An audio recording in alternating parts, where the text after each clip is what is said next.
Magandang hapon po sa inyong lahat. Ito po si Sas Rogando Sasot, ang inyo pong favorite na tagalista ng Noisy. Maaaring pakishare po muna ang video na ito dahil napakahalaga ang ating tatalakayin ngayong hapon na ito nang makita ninyo ang full extent ng ginagawa nilang pang-aabuso ng kanilang kapangyarihan. So, pakishare na lang po muna. Magandang hapon po sa inyong lahat. Matindi po ang ating tatalakayin ngayon dahil panahon na para tayo ay sama-samang sumigaw ng tama na, sobra na, itigil nyo na yan, tapusin na ang bulok na sistemang ito. Ayan. Pakishare po muna. Maraming salamat sa mga kaka-tune in pa lang. Pakishare po. Mahalaga po itong dapat nating pag-usapan dahil hindi na ito normal, hindi na ito naaayon sa ating saligang batas at higit sa lahat, ito ay malinaw na pagtatakip sa tunay na dapat na ikulong ng House of Representatives. Pakishare po muna ang ating live at sandali lang.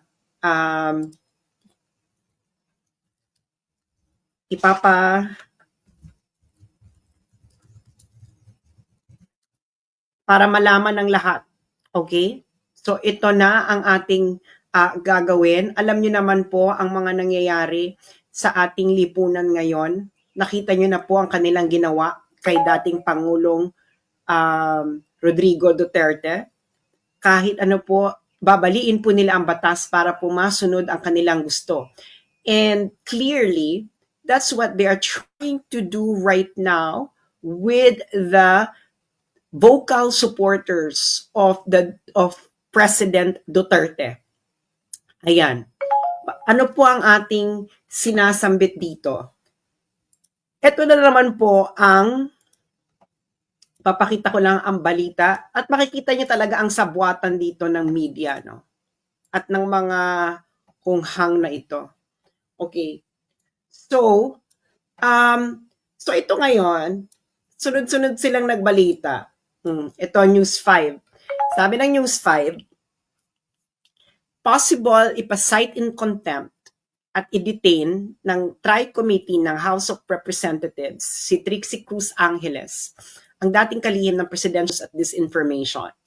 So, isa po ako ditong pinangalanan. So Crisette is there, Lorraine, Jeffrey Celis, Joey Cruz, Ethel Pineda, Mark Lopez, Richard Mata, Aaron Peña, Mary Jane Kiambao, and of course, ako. And Representative Dan Fernandez said, this information is a national security issue. It erodes public trust, destabilizes institutions, and manipulates democratic discourse. That's what House of Representative Dan Fernandez say, that this information is a national security issue. Keep that in mind, that this information is a national security issue. Okay, and then, nagbalita din ng PTV4. Okay? PTV4. At ito naman ang kanilang sinabi. Okay. Right. So, sabi ng PTV4, our government press-controlled media, the House Tri-Committee announced today, March 19, that it will hold its third public hearing on Friday, March 21, to address the growing threat of online disinformation and fake news.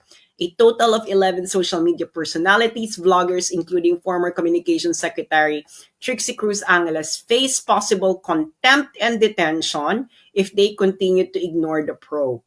Okay. So, isa ako sa mga na-invite dito, paulit-ulit. Okay? Paulit-ulit. And I'm gonna show you the communications I had with them since the first time that they invited us in February. I'm gonna show you. Okay.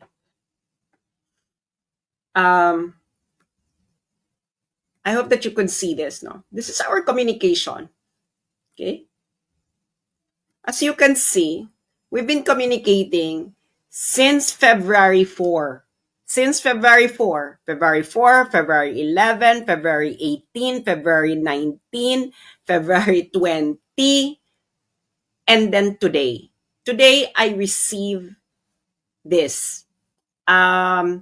So they're telling me that now I am going, they sent me a subpoena. They emailed me a subpoena. Okay? Emailed me. They emailed me a subpoena to appear before the TRICOM and testify. And then in the letter, they told me that I have to be um, I have to appear in person. Okay? I have to appear in person. And then now I am a witness. Okay? This is our communication when this started. Okay? I actually emailed them because I saw my name in Inquirer. Okay? So I emailed Mr. Dan Fernandez who said na this information is a national security issue. So who is actually disinforming anyone? So when I saw my name in Inquirer, because I am not living in the Philippines, okay? I saw my name in Inquirer. So I emailed him and then I told Honorable Dan Fernandez, February 4, diba? He's the House Committee Chair on Public Order and Safety, that I am living in China. I'm studying here. I'm doing my PhD. Okay. So, and then I reported a crime, a possible crime, because the House Committee of Dan Fernandez is mandated to deal with all matters directly and principally relating to the suppression of criminality. Okay.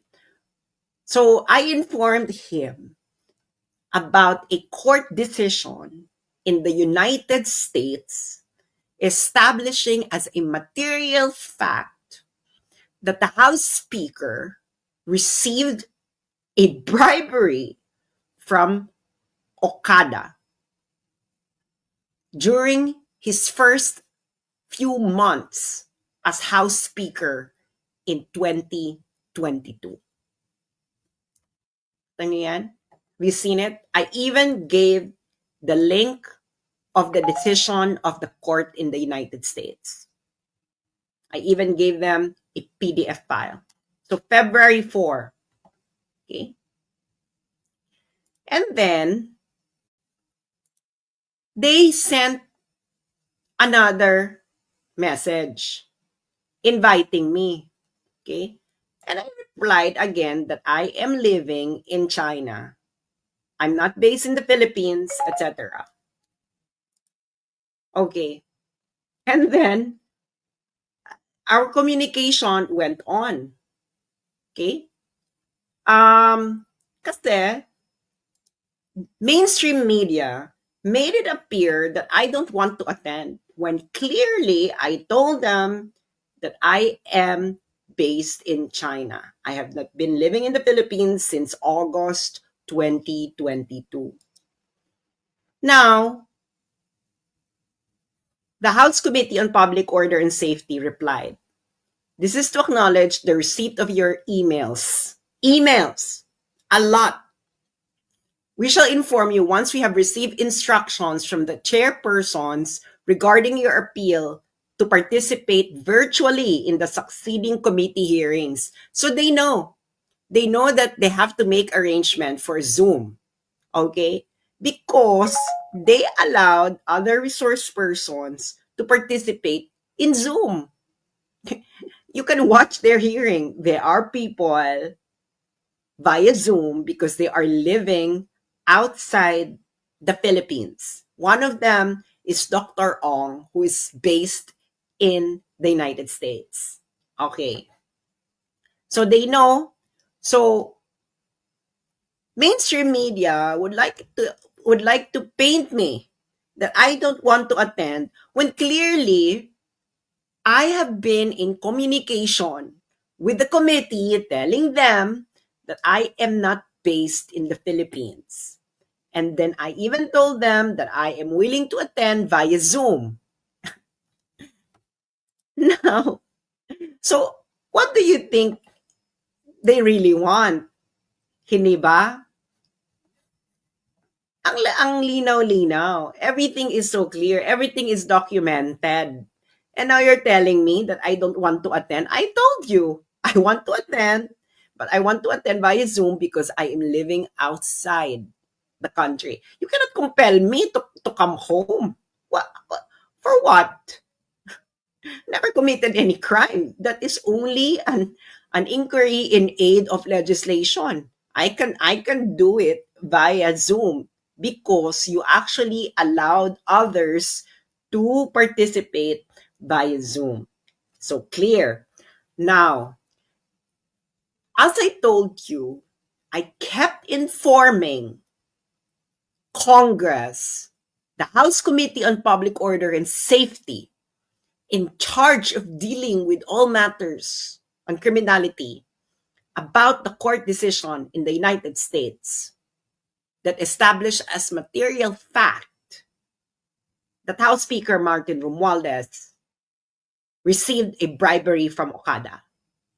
Okay? Now, Dan Fernandez says this information is national security issue. Okay? Ganito yan. Okay? Let me just inform you what happened dyan sa Okada issue na yan. Okay? Unang pumutok yan, the first time that it actually came into light was on August 1, 2023. Para makita nyo. Okay? August 1, 2023. Sino nag-report? Japan Times. Japan Times. Okay? Officials of a Japanese, ayan ang title. Okay? Japanese firm accused of improper influence over Manila Casino. Okay? So, kalagay dyan, in filing Monday in Delaware Chancery Court, the SPAC, 26 Capital Acquisition, claimed that Universal executives brought heavy luggage to a meeting with Philippine House of Representatives Speaker Martin Romualdez to try to secure his support in the dispute. They have been trying to take back control of the 40-hectare Okada Manila Resort and Casino, valued at $2.6 billion US dollars. The filing includes emails that 26 Capital says show the executives flew from Japan to meet with Romualdez to enlist his help in pressuring the nation's Supreme Court to advance their interest. So, who reported this? This is a Japanese news agency, the Japan Times. Now, House Speaker Romualdez denied this. Okay? Ganito. I'm gonna show you, no? Denied this. Actually reported by ABS-CBN. Okay? So, In other news, Philippine House Speaker Martin Romualdez denied allegations. So he denied it. So PH Speaker Martin Romualdez denies receiving bribe in the Okada Manila SPAC deal. He denied actually meeting the Japanese executives. That's what he said. So this was, kailan ba ito binalita ng ABS-CBN? Binalita ito ng ABS-CBN ng Martin Romualdez October 6, October 6, 2023. October 6, 2023. You can just look how mainstream media is conniving with corruption in the Philippines. That's why they cannot be trusted anymore. October 6, 2023. Yun ang binalita nila. But they didn't know Okay? What they didn't know at that time was may decision na ng September 7, 2023. Let me show you. So this is directly from the Court of Chancery of the State of Delaware. Okay? This is the court decision itself from the Court of Chancery in Delaware. Yeah. So that is the case number CA number 2023-0128 JTL. Okay. So September 7, 2023. So this is the Judge BC Laster. Okay. So October, ABS-CBN reported just the denial of Martin Romualdez, but they didn't report the decision itself. So, what is this case about? Ano ba? Tungkol saan ba itong kasong to? This is actually a deal, okay, between 26 Capital Acquisition, 26 Capital Holdings, which is a US company, kaya ito sa US dininig, and Tiger Resort Asia Leisure Entertainment. So these are this belongs to the parent company of Okada. So, yung 26 Capital, meron dapat silang deal with Tiger Resort. Yun yung SPAC. So, parang i-enlist ata sa stock exchange sa US yung Okada. Now, na-cancel because of the legal issue in the Philippines. Now, 26 Capital is pressuring Tiger Resort to push through the deal. Now, 26 Capital accused Okada of bribing Martin Romualdez because they saw with a series of emails, etc., the machinations of bribery. Now, isa yon sa establish na material fact kasi that is a breach of contract, no? Yung ginawa nung Okada. If it were true. Okay. Now, makikita mo dito, so that's one of the material facts that needed to be established. Kung it was actually committed by the casino. Okay. Now, makikita mo yan dito. It was decided now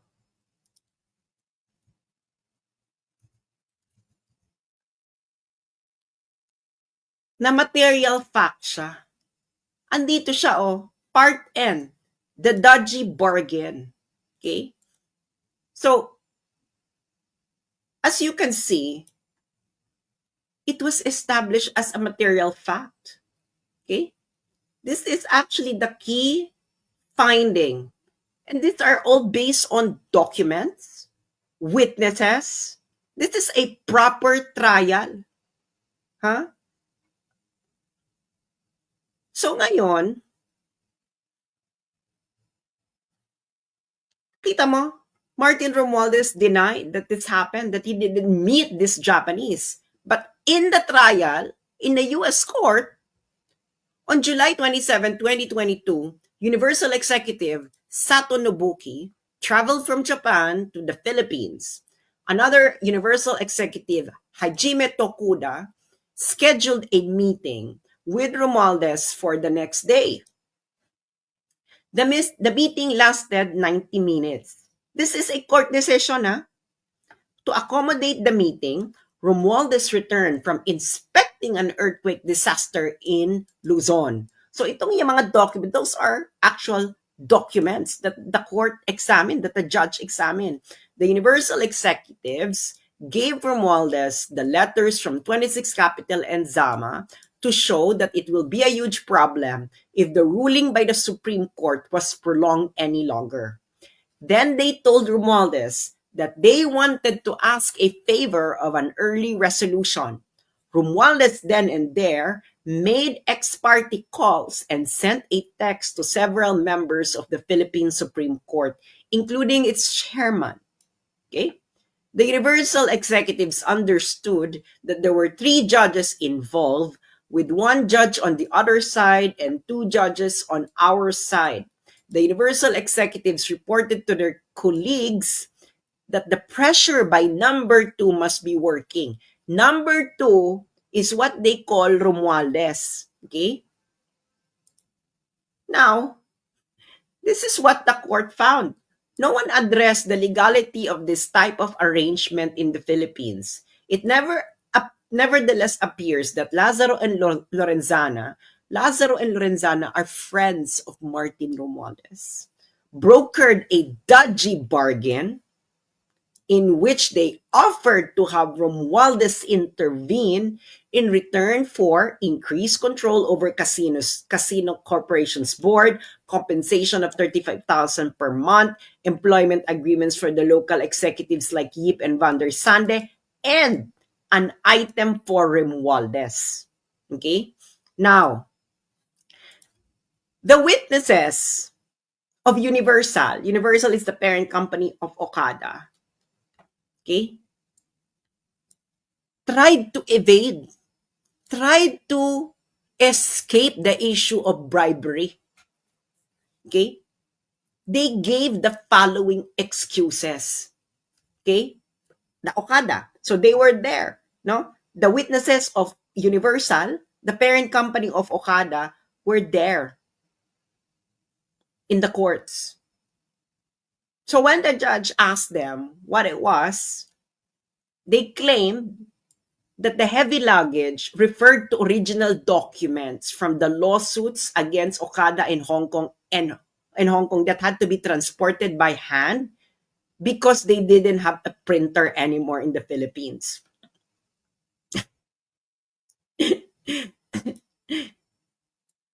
So what did the judge say? That the testimony was not credible. Why? Because your lawyers had printers, sabi ng judge. Second, Philippine law permits the use of electronic versions. Third, Universal had already filed documents from those lawsuits. And fourth, why would Universal executives would be tasked with carrying documents when a courier would do? And fifth, the internal emails referred to an item, which is an odd word to use for documents. And sixth, the internal emails spoke in code, referring not only to the item and heavy luggage, but also to Martin and number 2.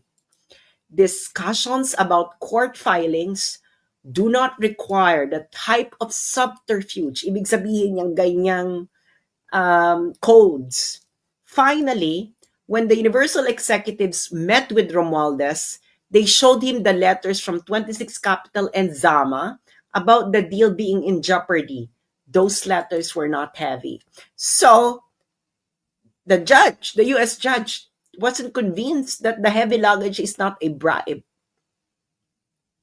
This is a U.S. court decision. September 7, 2023. So Martin Romualdez met with the Japanese executives. So what did ABS-CBN report? Just the denial of Martin Romualdez. October 2023, ABS-CBN had that report. This court decision is September 7, 2023. How could you deny it? He denied that they met them.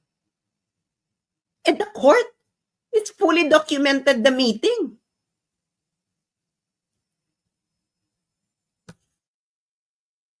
So who is now doing this information? Dan Fernandez, you said this information is a national security issue. So didn't the House Speaker disinform the public about this? Didn't ABS-CBN disinform the public about this? Didn't you guys compromising the national security of the Philippines because you don't want to address the bribery issue of the leadership of the House of Representatives. So let me discuss why they really want me. Okay? Remember, they sent me a subpoena February 2025. In January, the BICAM issue, the BICAM report issue exploded. Remember that? Okay. Now, I wrote several articles. I wrote several blog articles about this. Okay. Such as this, no? The most hungry House of Representatives since 2011 is under Martin Romualdez. Why? Diba? Why? Okay? Tiningnan ko yung journals ng Senate of the Philippines and the House of Representatives available. No, yung available lang na committee reports detailing BICAM report and the approved bill. Now, this is the summary. Okay? Under the speakership of House of Martin Romualdez. Okay? Nakikita nyo yan? I don't know if you're seeing the graphics. Okay? Budget year 2023, since nag-start si Martin Romualdez mag-speaker. Okay? So, House Chamber version, this means that the budget of the House of Representatives that they approved publicly. So how much? They approved publicly 15.97 billion. After the secret BICAM in 2023, their budget suddenly become 28.01 billion. That is an increase of 75.06%.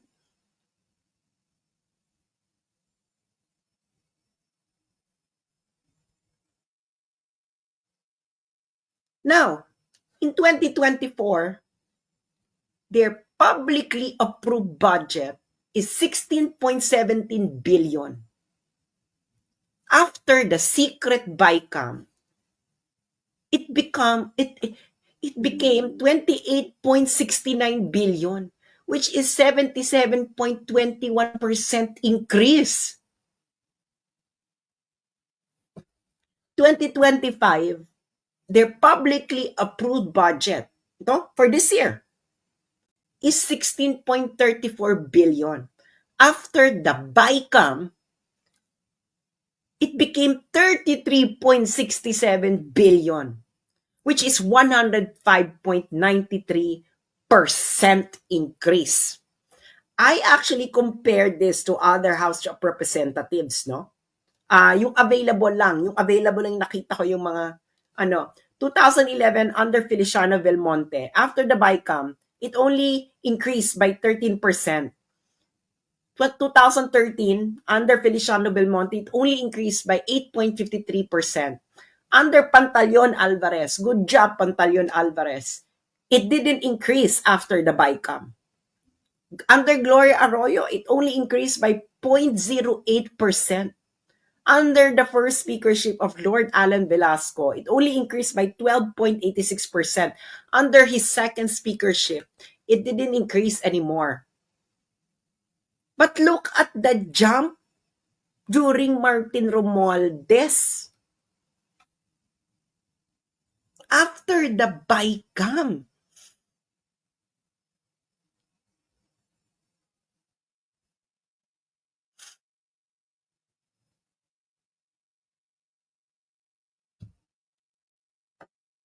So after I was exposing this, suddenly I'm going to ask to appear for this information. What is this information here? You have to justify to the Filipino people, why did you reward yourself with their money with this kind of increase? This is what you should be explaining to the Filipino people. This corruption is a national security issue.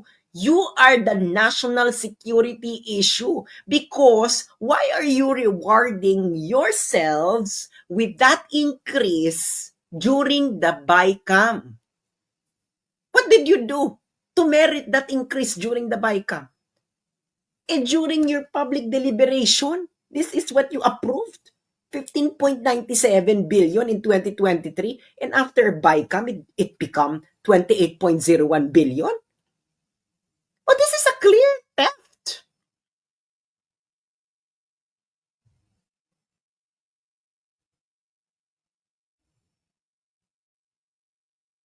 Justify this instead of you explaining to the public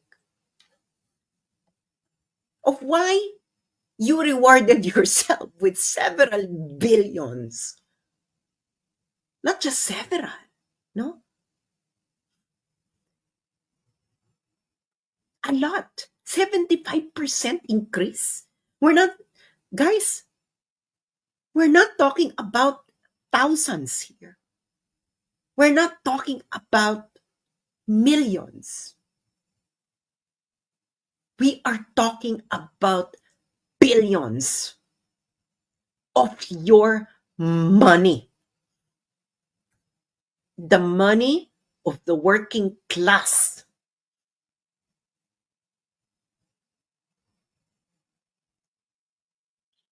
So after I made these exposures, they would like me to appear in the House of Representatives under the guise of in aid of legislation.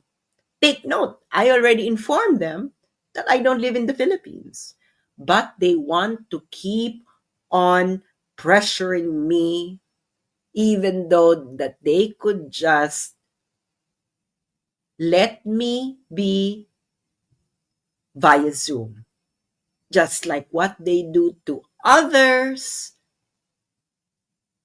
who are living outside the Philippines. So it is very clear that the House of Representatives is after their critics.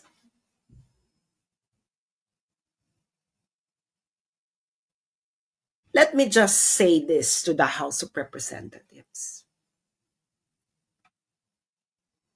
You have lost any moral ascendancy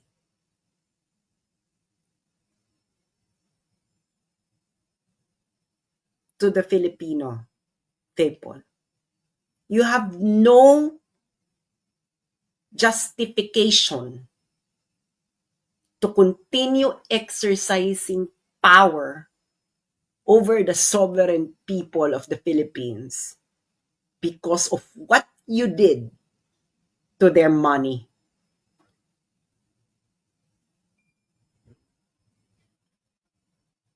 You don't have any moral authority over ordinary citizens when you cannot discipline your own boss.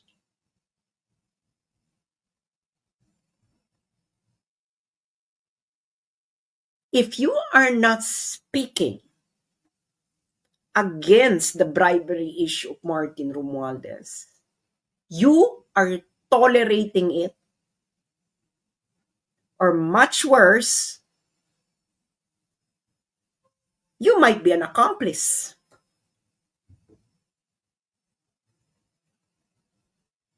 Dapat si Martin Romualdez yung dinidetain ninyo dahil siya ang may finding ng korte ng Amerika.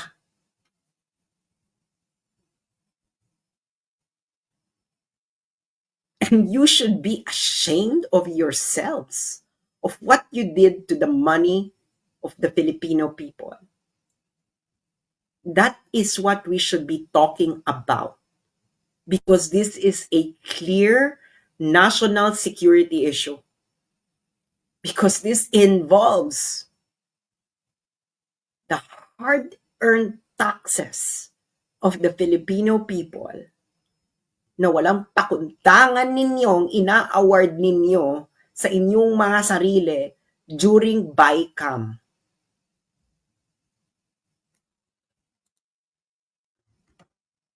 And mainstream media, why are you not reporting this?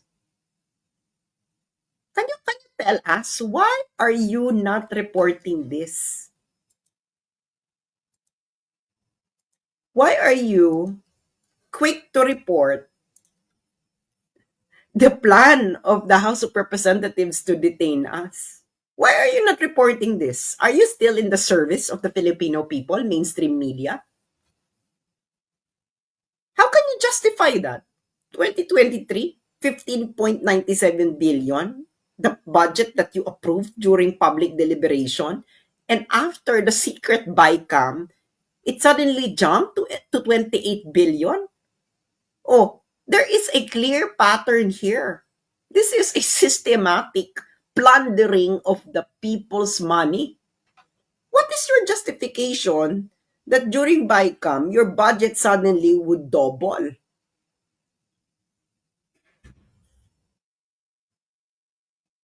Hindi ba? So, if you want me to attend, let me attend via Zoom, just like what you did to others. Do not spread this false information that I don't want to attend. I have told you over and over again in several emails that I am living outside the country, and then I told you that I want to attend via Zoom just like others. It is you who don't want. Why? Now, if you would like to compel me to appear there, then you have to go through the proper process of extracting me from where I am now.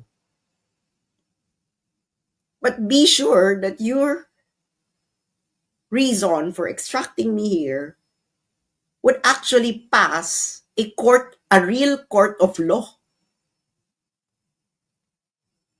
Okay?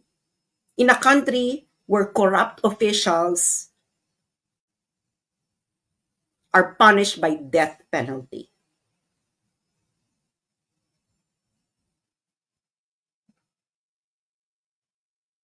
So, the Vice President Inday Sara Duterte is correct. God save the Philippines. And I hope that there would still be Philippines. That's why, the system is broken. It can no longer be repaired. It has to be replaced.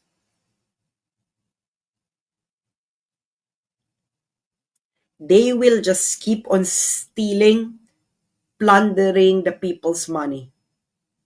We're now in the vicinity of billions. Like 10 billion, 20 billion. If this system don't gets abolished, you will just find yourself that the corruption in the Philippines will now go by hundreds of billions and then trillions. And you know what is so sad about the state of affairs in the Philippines? The protector of the people is tolerating this. Just look at the Constitution. Who is tasked to protect the people? So I just hope that you wake up. Wake up. Because if you don't,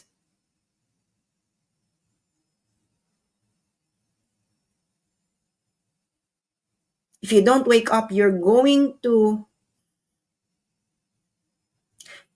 pass to a Philippines, to the next generation that is utterly broken. So wake up. Because your children their children will inherit a totally corrupt to the core Philippines if you don't wake up. Wake up. Because if you don't wake up, the system will just continue to be like this over and over again. They will not repair this on their own. Kita nyo na? Their critics who are raising this issue, they are now politically persecuting, and that is how they want to cover up their wrongdoings. The corruption in the Philippines is the national security issue. It is the national security issue, the most pressing one the Philippines has.